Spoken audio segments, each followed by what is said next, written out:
Welcome to the deep dive. This week, we are skipping the high-level policy debates, the global finance reports. Yep. We are going hyper-local. We're diving deep into the weekly police and sheriff reports from Antigo, Wisconsin, and, the surrounding Langlade County. That's right. And for those of you who really want the most authentic taste of small-town life, I mean, the gossip, the drama, the little neighborhood frictions, the police blotter is, well, it's the best source you can get. It really is. So our mission is to filter through the raw data from December 10th through the 12th and find the genuinely weird, the surprisingly complex, and just those little details that define a community. We're basically distilling the tea. We're naming the roads and the landmarks that, matter to the locals. And we're trying to figure out what this 3-day snapshot really tells us about Antigo PD and the Langlade Sheriff's Department. Exactly. It's about looking beyond just the crime log to the real heart of, what community engagement looks like. So where do we start?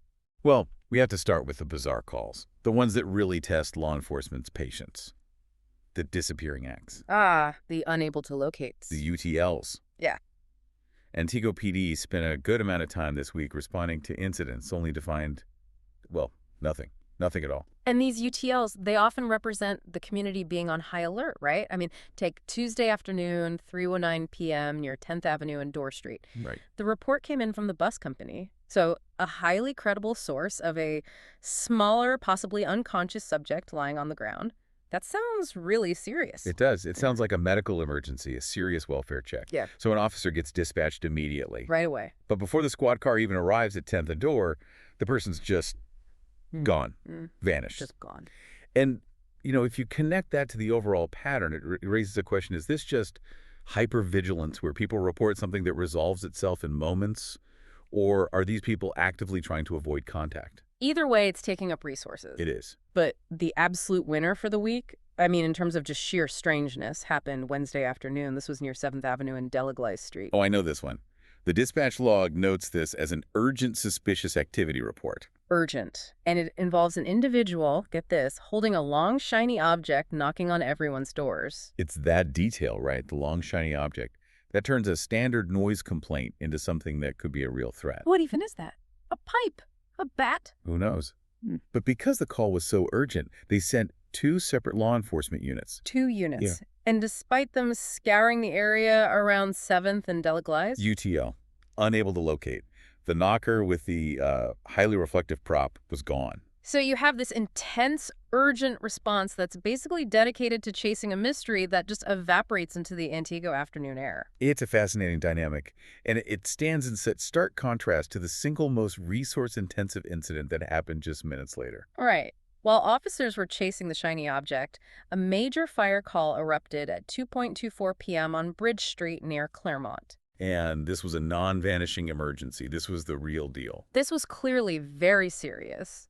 The reports show multiple fire and EMS units, but crucially, law enforcement had to be brought in for traffic control. And dispatch contacted City Gas, WPS, and the water company. All of them. So if you connect this to the bigger picture, in a small town like Antigo, an incident on Bridge Street that requires coordinating gas, electric, and water utilities all at the same time, that's a massive logistical challenge. Yeah, it shows how quickly one event can just consume the core resources of the entire community. Absolutely. It proves that the Langlade County Safety Building on 840 Clermont Street isn't just handling crime. It's managing these complex interagency crises. That is a perfect transition point. We go from these huge immediate crises like that fire to the low-level enduring friction that really defines small-town living. Ah, yes. Neighborly nuisances. And domestic bliss, or maybe the lack thereof. The calls that prove how often local law enforcement is really serving less as a criminal investigator and more as a relationship mediator. Exhibit A, Tuesday morning, 9:14 a.m., a theft call comes in. Okay. The resolution is immediate and definitive. It just says, no theft as they are married. And that's it. What's so fascinating there is that the police are playing this critical role. They're distinguishing between criminal intent and a civil dispute. Right. Because spouses or partners, they argue over property. Who owns the TV? Who took the car keys? And they frame it as a theft just to get the police to show up. And the officer's simple note just proves they got it. Their role wasn't to investigate a crime. It was just to confirm the legal reality of shared property. Exactly. closes the loop. And that leads right into another classic, the unpaid bill that turns into a disorderly conduct call on memory lane. Right, a subject refusing to leave a room because they didn't pay. It's a situation where civil trespass is, escalating. But as it so often happens, the mere sight of law enforcement seems to fix the problem. It does. The report notes the subject was packed up and leaving as soon as the officer arrived. No arrest, no big incident, just an effective intervention. Then you have the specific rules of community living. Tuesday night, almost midnight, Yeah. 11:55 p.m., a noise complaint. What for? Neighbors were moving furniture. Oh, come on. At midnight? That's the intimacy of a tight-knit Antigo neighborhood, isn't it? You know exactly what your neighbors are doing, but the officer's resolution is what's really interesting here. What'd they do? They didn't just tell them to be quiet. They advised the neighbors they had until 11 a.m. the next day to finish moving out. A hard deadline. A hard deadline enforced by local authority is a very specific approach to these quality of life issues. A clear warning with a timer. And, of course, no deep dive into small-town life is complete without a dog feud. Never. We had two. First, on Clermont Street, a dog barking for hours. The owner got warned and was given a 10-day deadline to register her 2 dogs. And that shows the administrative side of these calls, right? It starts as a noise complaint and turns into making sure local ordinances like registration are being followed. But the real friction was out in the county, near Enterprise and Nateki Roads. A neighbor's dog was repeatedly going into the reporting party's yard. Okay, classic dispute. The reporting party even had camera footage. But when they tried to resolve it, the neighbor apparently said her landlord couldn't do anything about it. And now you see the complexity. You have a property line dispute, an animal control violation, and now potential landlord-tenant law issues, all swirling together in one sheriff's report. It's a tangle. Exactly. Small-town policing requires such broad expertise because they're dealing with all of it at once. Okay, let's pivot to the Langlade Sheriff reports. Let's move out of the city and into the unique pressures of rural Wisconsin life. More distance, more weather. And definitely more wildlife. Langlade County reports always have that Northwoods flavor.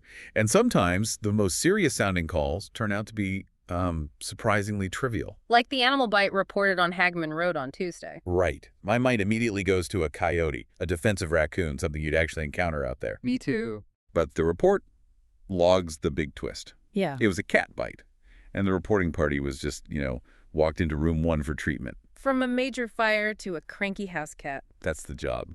Now for the classic realities of State Road 64. Tuesday evening near Ackley Road, the typical accident animal call. Deer's dead, car's drivable. And the officer issued a car kill tag. Which we should probably explain what that is, right? Yeah, absolutely. A car kill tag isn't just a piece of paper. It's a whole legal process. If your vehicle hits and kills a deer, you have to report it. And the tag is what makes it legal to take the deer. Exactly. It's issued by law enforcement, and it transfers legal possession of the carcass from the state to the driver or whoever so they can keep the venison. It happens countless times every winter in Wisconsin. A true rite of passage for drivers here. Now, contrast that with Wednesday night's little roadside mystery, Half-a-Meister Lane and State Road 64. A report of a little car pulled way into a ditch. And the driver was UTL, unable to locate due to the driving conditions. Yeah, someone's having a rough go of it. The report suggests the weather was so bad, the person might have just had to abandon the car for a bit. So the car was tagged for 24 hours. Right. Given how remote that location is, the sheriff's department is balancing public safety with the reality of, rural recovery. It takes time to get a tow truck out there in the dark. And speaking of wildlife, there was also the DNR Matters call on State Road 64 and Western Avenue, a bit sadder. Yes. The report noted a deer found in a ditch with 3 broken legs.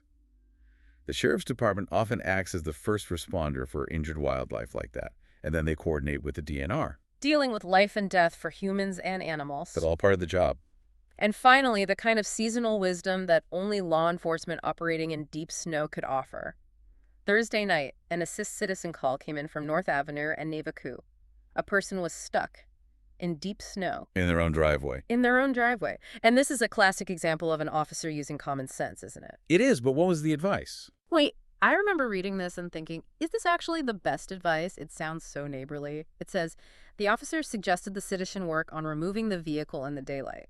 Okay. But isn't that technically leaving a potential hazard, or at least a situation that needs attention? Is that standard procedure or just an officer making a judgment call? That's a fair point, but you have to think about the context of Langlade County in the winter.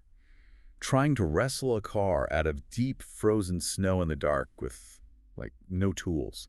That's often more dangerous than just waiting a few hours for sunrise. For better light, maybe warmer temperatures? Or proper towing. It's a pragmatic decision. It's rooted in seasonal necessity, prioritizing safety over immediate clearance. It's that practical, personalized service. Practicality reigns supreme. All right, let's wrap up our deep dive with a quick review of some late night stops, which also show the wider reach of these local law enforcement databases. Yeah, these traffic stops prove that even a routine stop in Antigo can uncover national connections. Thursday night, a traffic stop at South Lincoln and Langlade Street was initiated because the truck had first been spotted near the old canning factory. Using local landmarks as surveillance anchors, a Yeah. very Antigo detail, and the result of that